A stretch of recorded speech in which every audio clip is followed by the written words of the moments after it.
Hey, everybody, welcome. I hope you're all having a good Thursday morning.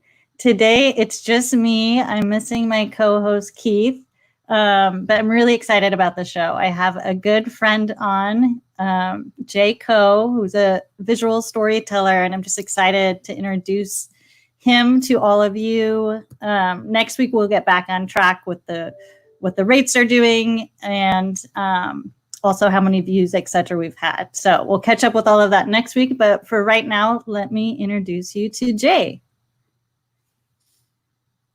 Hey, Jay. Hello. Hi, Stacy. Oh, your sound's off. Oh, there you are. So Jay and I met through Hallie. Was it Hallie? Hallie. Yep. Okay, Hallie DeReamer's on our team, and somehow you guys connected. But super fortunate to have met you. So we met, I don't know, year and a half ago, maybe. Yeah, like early part of last year, maybe even the latter part of like 2018. So we'll get into more of our projects and what we've done. But first, I want to hear a little bit about your background. So you've been in financial world, you're a real estate agent, you're a visual storyteller. So kind of just give us the last 10 years of your life in 3 minutes. Yeah, I could probably do like 20 in 2 minutes, but yes, I my first career was in financial planning. Worked for a few different banks, doing personal financial planning and whatnot. And there was a big turning point in my life where I was given the opportunity to just kind of be free from the corporate world, if you will, and just landed in real estate and became a real estate agent. There's kind of like a sidetrack timeline where I've always been passionate about cameras, photo, video, storytelling type of thing. But then in working in the financial industry, you don't really get to use that a whole lot. So it was just a really expensive hobby.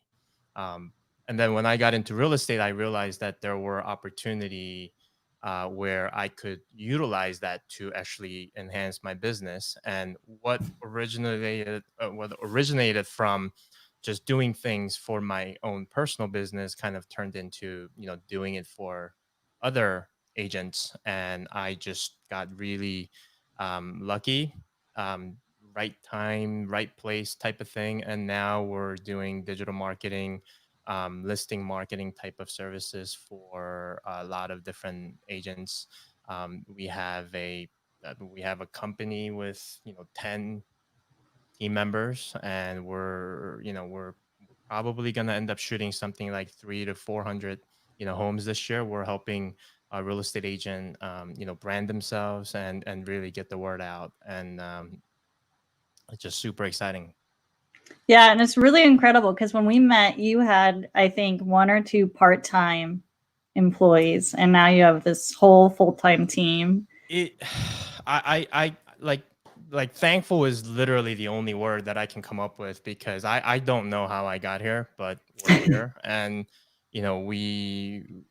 I'm working with a group of people that like, every single one of them, I always think, can we do this without that person? And the answer is always no. So we're really excited to be part of this team, to be able to help the agents and really serve them, serve our community. Like, our vision is to help the agents who love serving their clients. So we're sort of like we try to make ourselves be available so that we can make their lives easier.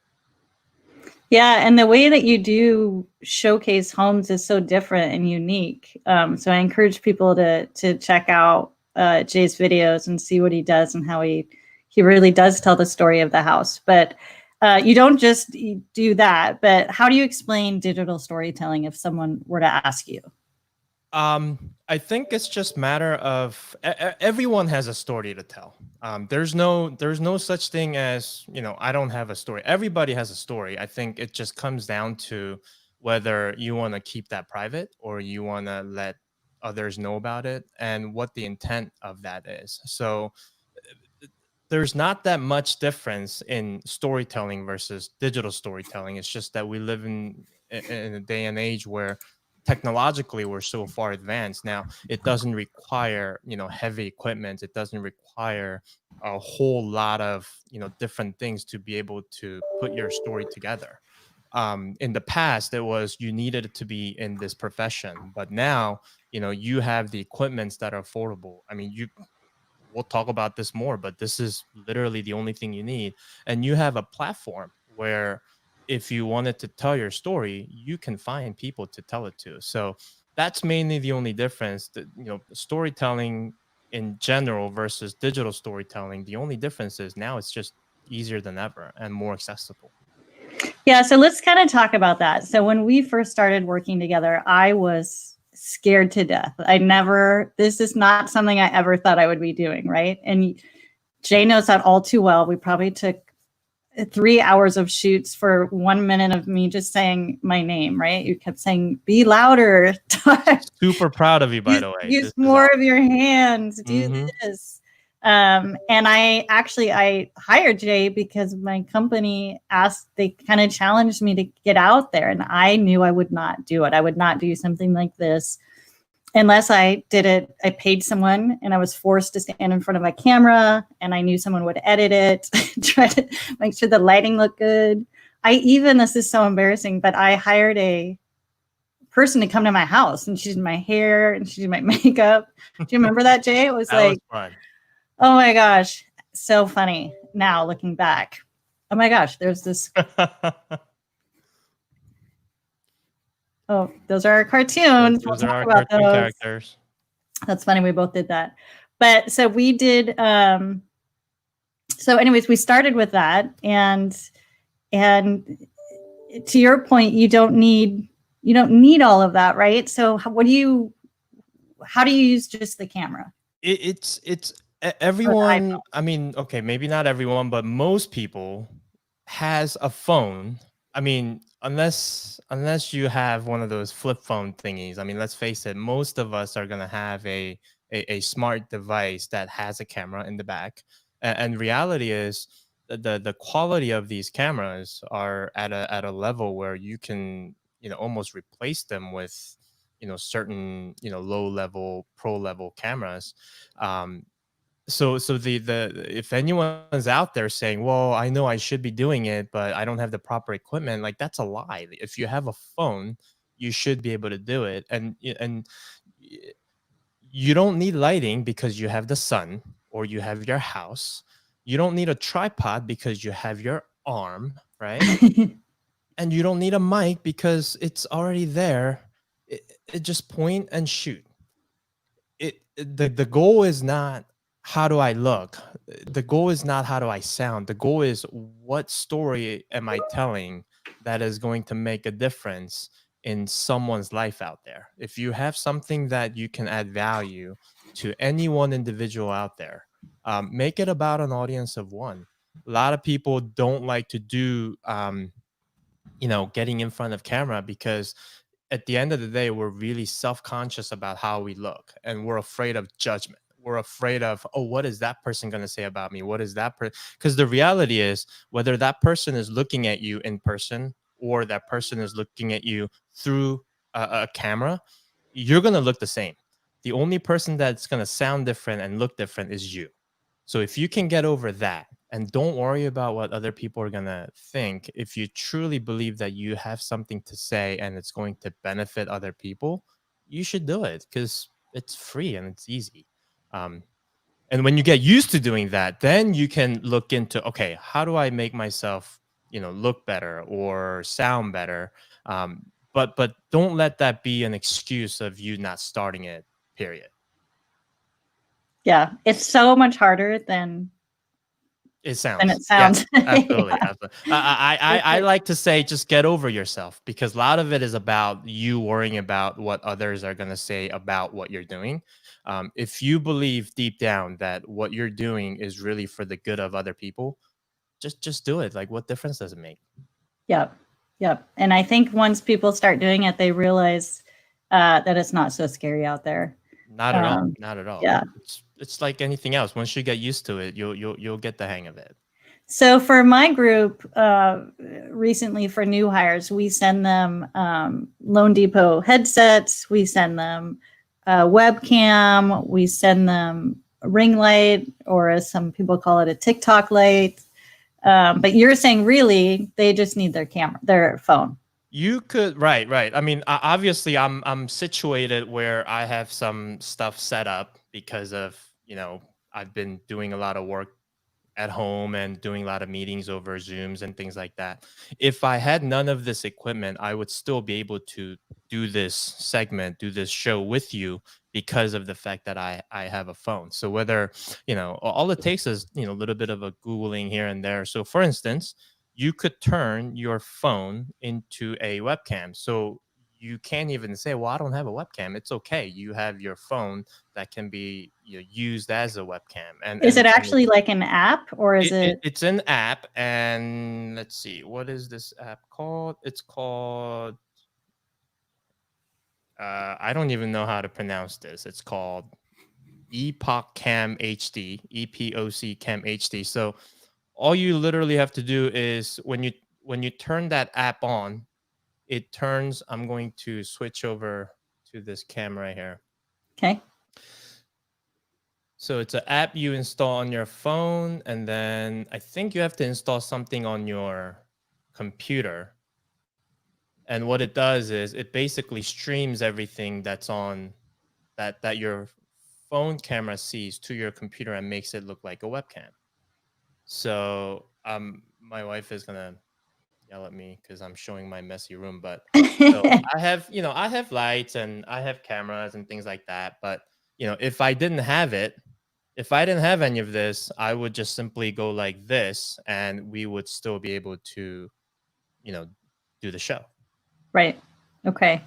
So help me with my lighting. What's going on with my lighting? Because everyone knows I'm in this hidden location for the last few weeks and actually been in the sunshine for weeks. I'm very, very tan right now and I ghost white. So what am I doing wrong? So for you, it has most to do with the fact that you're in front of a computer and the light coming from your computer screen is more on the white side.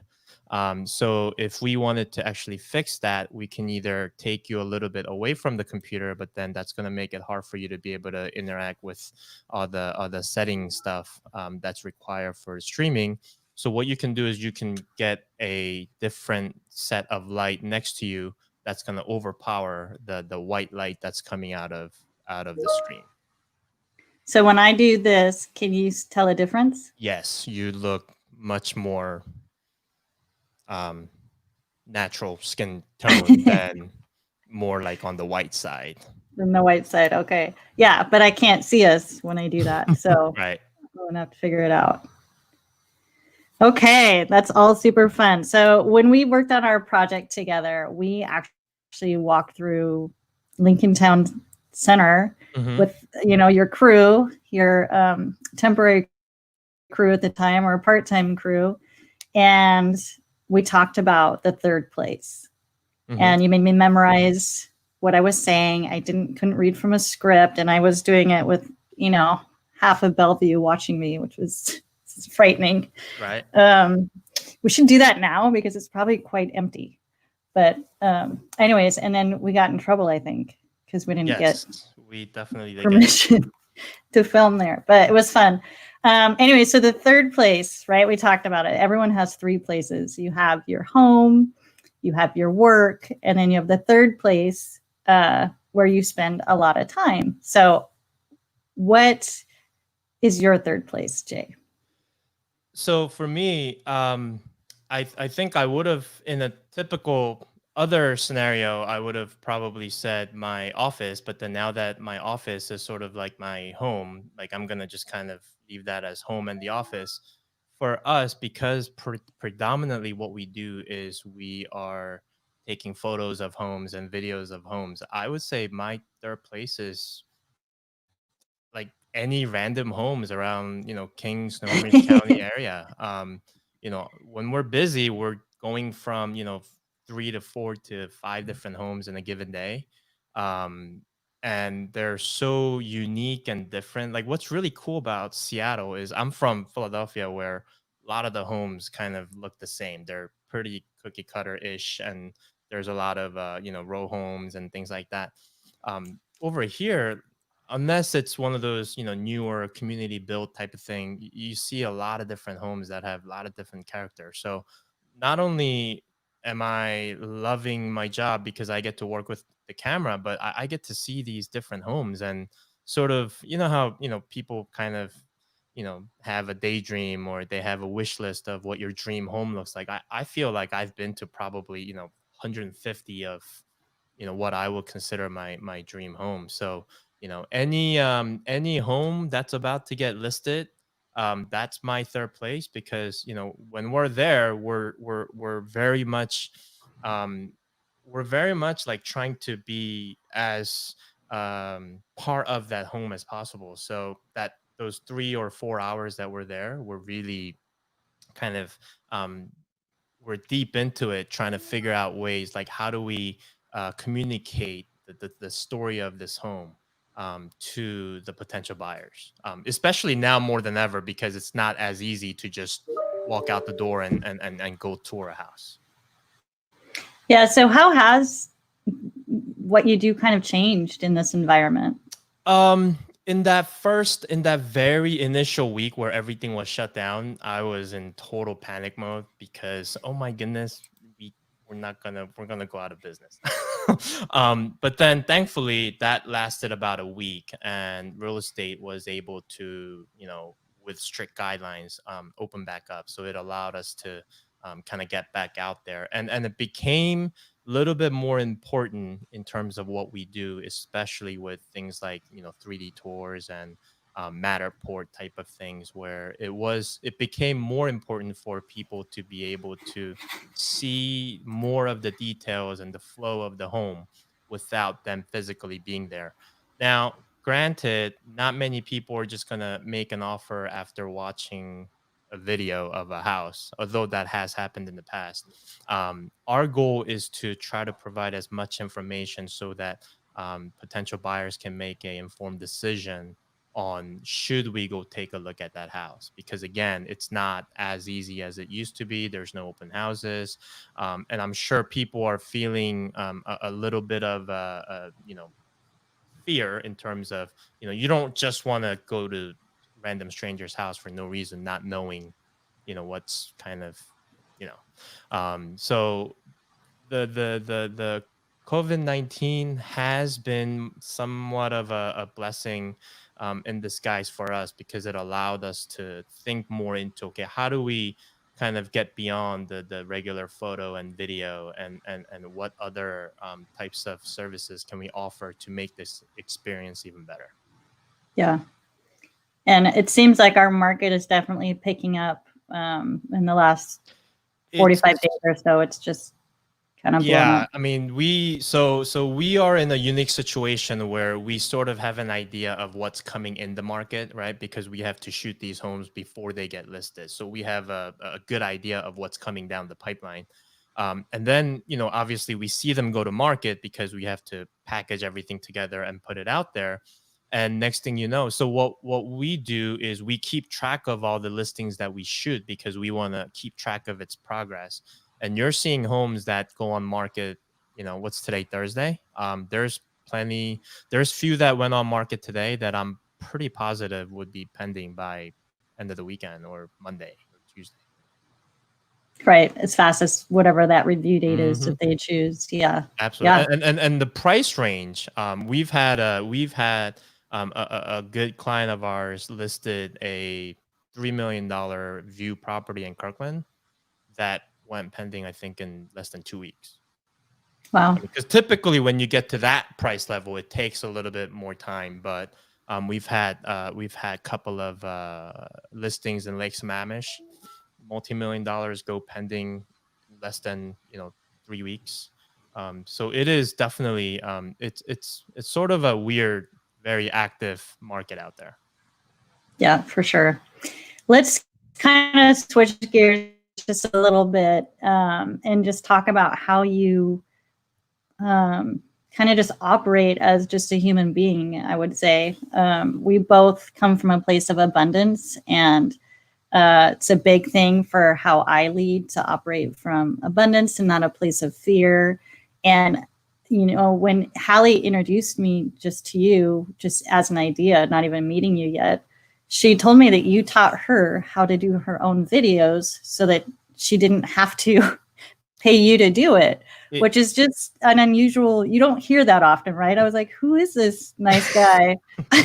And Hallie's blowing it up on social, right? She's she doing a has been phenomenal fantastic. job. Oh, her baby is adorable, by the way. Oh, Um, yes. yeah, I whatever skill set or whatever talent that I may have, it came from somewhere. Someone had to teach me.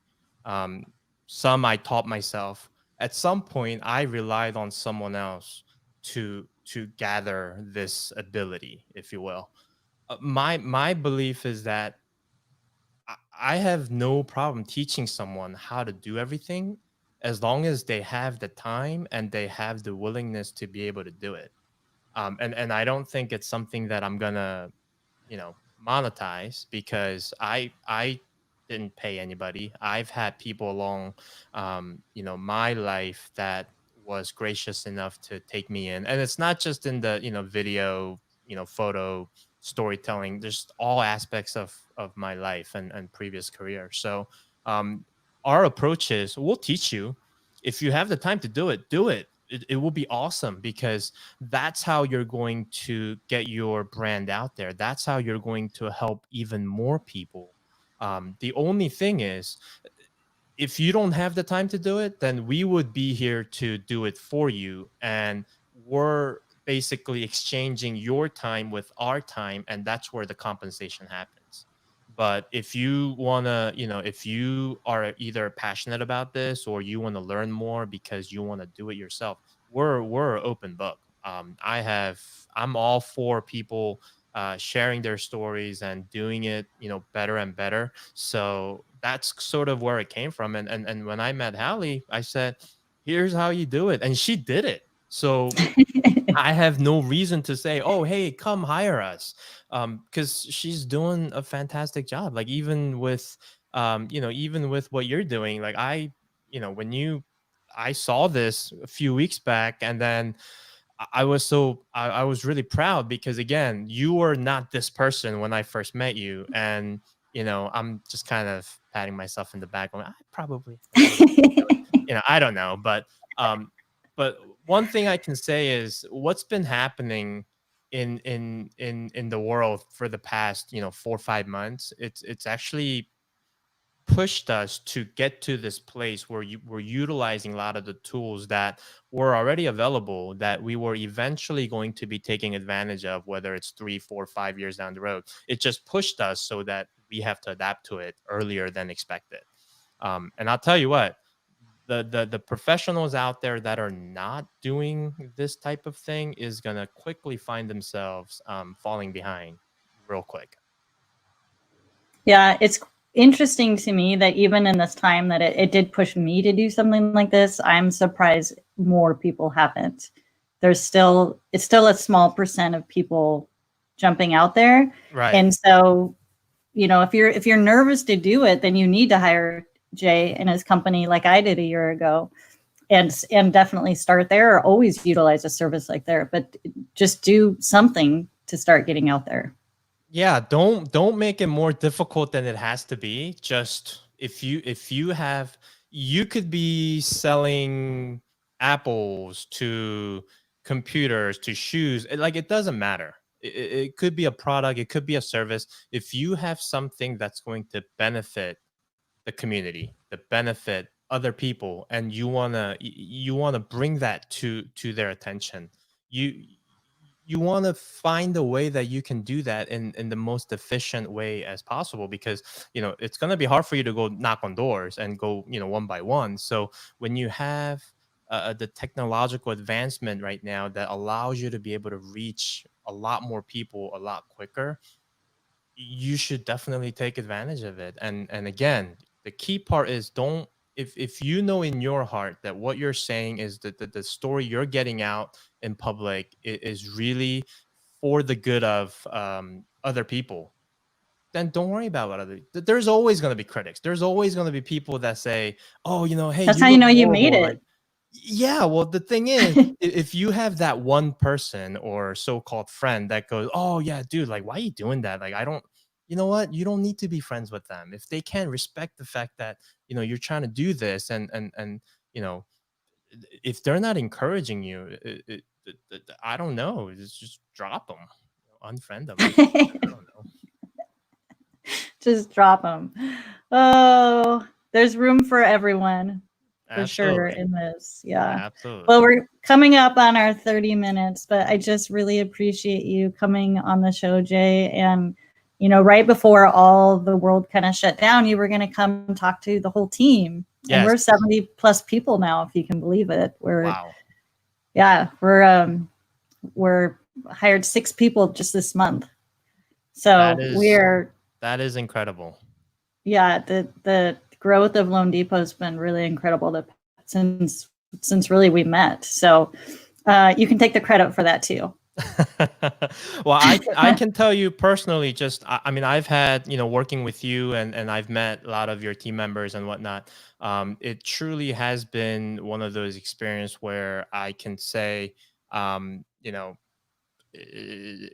it's a place where they will treat you with respect and with honesty. It's and unfortunately, and I've spent many many many years in different financial institutions. Not all places are like that, unfortunately. So but I could personally definitely say that I would trust you and your team to handle refinancing mortgages and just sort of everything in that lending area. Thanks, Jay. That definitely means a lot. I appreciate that. So we'll connect after the show, but for all the viewers and all that he has to offer. So thank you. I hope everyone has a great Thursday afternoon. Take care. Thank you, Stacy. Thank you. Thank you. Bye.